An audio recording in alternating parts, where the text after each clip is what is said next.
ઉપર ને સોશિયલ મીડિયાના વ્યુઅર્સ એક પ્રશ્ન ઉત્પન્ન થતો હોય છે, યુવા પેઢી જો ઘરમાં અલ્ઝાઇમર્સવાળા દાદા અથવા પિતાજી હોય કે પપ્પા અથવા દાદા ચાય કરીને ભૂલે છે, ભૂલવાનું નાટક કરે છે, શું દાદા સાહેબ ચાય કરીને ભૂલવાનું નાટક કરતા હોય સાહેબ?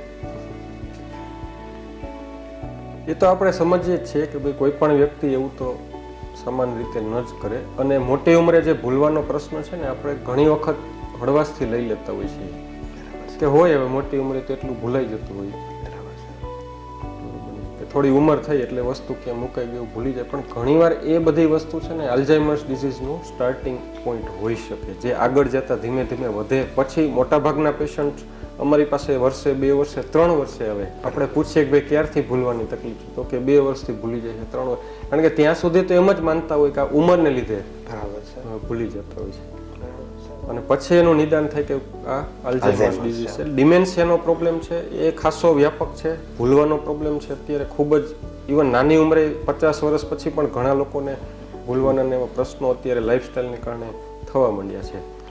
એટલે કંઈ પણ એવું 4-6 મહિના સતત દેખાય કે ભાઈ આ વ્યક્તિ ઘણું બધું ભૂલી જાય છે. ખાસ કરીને એની પહેલાંની મેમરી કેવી હતી એની સાથે તમે સરખામણી કરીને નક્કી કરી શકો ભાઈ 5 વર્ષ પહેલાં તો આ વ્યક્તિ ઘણું યાદ રાખી શકીએ, તો એને વહેલી તકે ન્યુરોલોજિસ્ટને બતાવવું જોઈએ. ખાસ કરીને ડિમેન્શિયામાં કેવું થાય કે નવી વસ્તુ યાદ ન રહે.